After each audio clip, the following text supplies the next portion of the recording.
ہوتی تھیں۔ پھر ان لکڑیوں کو آگ لگائی گئی۔ جب آگ کے شعلے آسمان سے باتیں کرنے لگے تو انہوں نے ابراہیم علیہ السلام کو آگ میں ڈالنے کے لیے ایک جھولا تیار کیا۔ اس میں سیدنا ابراہیم علیہ السلام کو رکھا گیا۔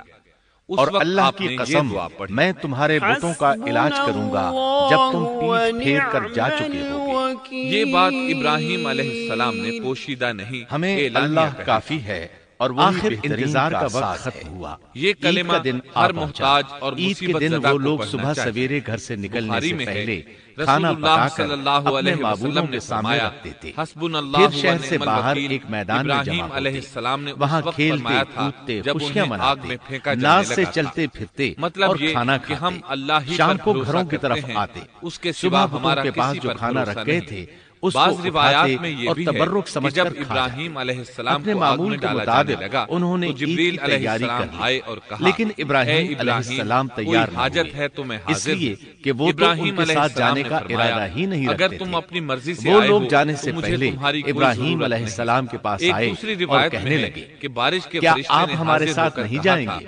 اے سیدنا مجھے ابراہیم حکم علیہ دیجئے، السلام نے میں بارش آسمان کی برسا کر طرف اس نگاہ آگ کی کو بجھا اور دوں۔ فرمایا لیکن میں ایسی بیمار تمام ہوں۔ روایات ضعیف یہ تمام واقعہ یوں بھی اللہ کا سورۃ حکم ان سے الانبیاء پہلے کام کرنے آیات والا تھا۔ 51 تا اللہ تعالیٰ 58 میں بیان سورہ ہوا ہے۔ انبیاء آیت 69 یقیناً اور ہم 70 نے میں ابراہیم فرماتے کو پہلے سے ہدایت فرما دی تھی اور ہم اسے جانتے تھے، جبکہ اس نے اپنے باپ سے اور اپنی قوم سے کہا کہ یہ مورتیاں جن کے تم مجاور بنے بیٹھے ہو کیا ہیں؟ سب نے کہا ہم نے اپنے باپ دادوں کو انہی کی عبادت کرتے پایا ہے۔ آپ نے فرمایا پھر تو تم اور تمہارے باپ دادا سبھی یقیناً کھلی گمراہی میں مبتلا رہے۔ کہنے لگے کیا نے کہا اے ہمارے پاس ابراہیم پر ٹھنڈی ہو جا یا یوں ہی ملامتی والی ہو جا؟ آپ نے فرمایا انہوں نے ابراہیم کا برا چاہا، لیکن ہم نے انہیں ہی نقصان پانے والا جو آسمان و زمین چنانچہ جب ابراہیم علیہ السلام کو آگ میں ڈالا گیا تو میں وہ تو ٹھنڈی ایسی ہو بات گئی۔ کا گواہ اور ابن قائل عباس ہوں، رضی اور اللہ اللہ عنہما کی قسم فرماتے ہیں، میں تمہارے اگر ان اللہ معبودوں کا تعالیٰ علاج آگ سے یہ تمہاری نہ غیر فرماتے موجودگی میں کہ سلامتی والی ٹھنڈی ہو جا ان تو وہ سب اس کے قدر ٹکڑے سرد کر ہو دیے، جاتی کہ اس کی البتہ ٹھنڈک سب کے ٹکڑے کر دیے، البتہ صرف بڑے بت کو چھوڑ دیا، یہ اس لیے کیا کہ وہ سب اس کی طرف لوٹے۔ ابراہیم علیہ السلام نے لوگوں کے ساتھ عیدگاہ جانے سے انکار کیا اور عذر پیش کیا کہ وہ بیمار ہیں۔ وہ لوگ آپ کو چھوڑ کر چلے گئے۔ بعد میں ابراہیم علیہ السلام ان بتوں کے پاس گئے، دیکھا کہ ان کے سامنے کھانا پڑا ہے۔ چونکہ سب لوگ کھانا لائے تھے اس لیے یہ کھانا بہت زیادہ تھا، لیکن ان جھوٹے معبودوں نے اسے کھانا تو درکنار اس کو چھوا تک نہ تھا۔ ابراہیم علیہ السلام نے انہیں مخاطب کر کے کہا، یہ اتنا کھانا تمہارے سامنے پڑا ہے، تم اس کو کھاتے کیوں نہیں؟ تمہیں کیا ہو گیا کہ بات تک نہیں کرتے؟ پھر پوری قوت سے دائیں ہاتھ سے کلہاڑا مار کر ان کے ٹکڑے ٹکڑے کر دیے، لیکن بڑے بت کو چھوڑ دیا تاکہ سب اسی کی طرف رجوع کریں۔ تمام چھوٹے بتوں کو توڑ کر کلہاڑا اس بڑے بت کے کندھے پر رکھ دیا۔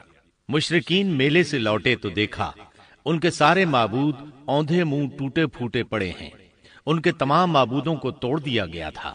وہ حیران رہ گئے کہ یہ کیسے ہو گیا، کس نے کیا؟ کہنے لگے یہ کام کس ظالم کا ہے، اس نے ہمارے معبودوں کی توہین کی ہے۔ اس وقت جن لوگوں نے ابراہیم علیہ السلام کا وہ کلام سنا تھا انہیں ان کا خیال آ گیا، کہنے لگے وہ نوجوان جس کا نام ابراہیم ہے اسے ہم نے اپنے بتوں کی مذمت کرتے سنا ہے۔ اللہ کی قدرت کہ ابراہیم علیہ السلام کا جو مقصد تھا وہ خود بخود پورا ہو رہا تھا۔ قوم کے لوگ مشورہ کر رہے تھے کہ سب کو جمع کرو اور اسے بلاؤ، پھر اسے سزا دو۔ چنانچہ تمام اہل باطل چھوٹے بڑے جمع ہو گئے، کارروائی شروع ہو گئی۔ کہنے لگے اے ابراہیم، ہمارے معبودوں کے ساتھ یہ لغو حرکت تو نے کی ہے۔ ابراہیم علیہ السلام نے جواب دیا، یہ کام تو اس بڑے بت کا ہے، مجھ سے کیوں پوچھتے ہو؟ تم اپنے معبودوں سے کیوں نہیں پوچھ لیتے کہ ان کے ٹکڑے کس نے اڑائے ہیں؟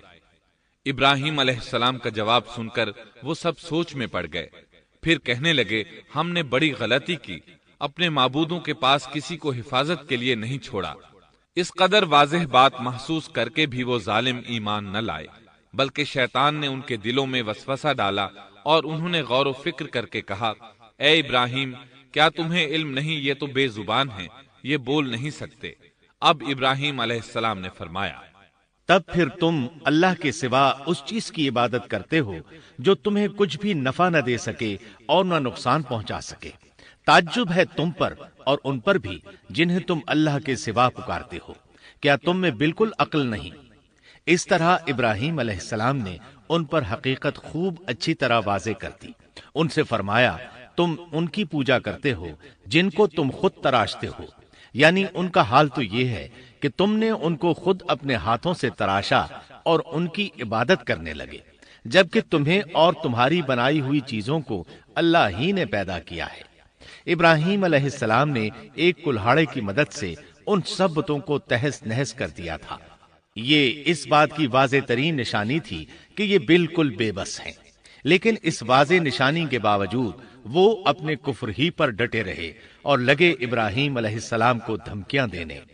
قالوا ابنوا له بنيانا فألقوه في الجحيم، کہنے لگے اس کے لیے ایک آتش کدہ بناؤ اور اسے اس دہکتی آگ میں ڈال دو۔ پھر ان لوگوں نے ایک چٹیل میدان کا انتخاب کیا جہاں مٹی نام کی کوئی چیز نہیں تھی۔ اس میدان کو پتھروں کی باڑ کے ساتھ گھیر دیا گیا۔ پھر سب لوگوں کو حکم دیا گیا کہ وہ لکڑیاں جمع کر کے اس گھیری ہوئی جگہ میں رکھیں۔ چنانچہ سب لوگ لکڑیاں جمع کر کے وہاں لانے لگے، یہاں تک کہ عورتوں اور بچوں نے بھی اس کام میں بڑھ چڑھ کر حصہ لیا۔ میدان میں اتنی لکڑیاں جمع ہو گئیں کہ زمین نظر نہیں آتی تھی۔ یہ لکڑیاں زمین پر ایک اونچی دیوار محسوس ہوتی تھیں۔ پھر ان لکڑیوں کو آگ لگائی گئی۔ جب آگ کے شعلے آسمان سے باتیں کرنے لگے تو انہوں نے ابراہیم علیہ السلام کو آگ میں ڈالنے کے لیے ایک جھولا تیار کیا۔ اس میں سیدنا ابراہیم علیہ السلام کو رکھا گیا۔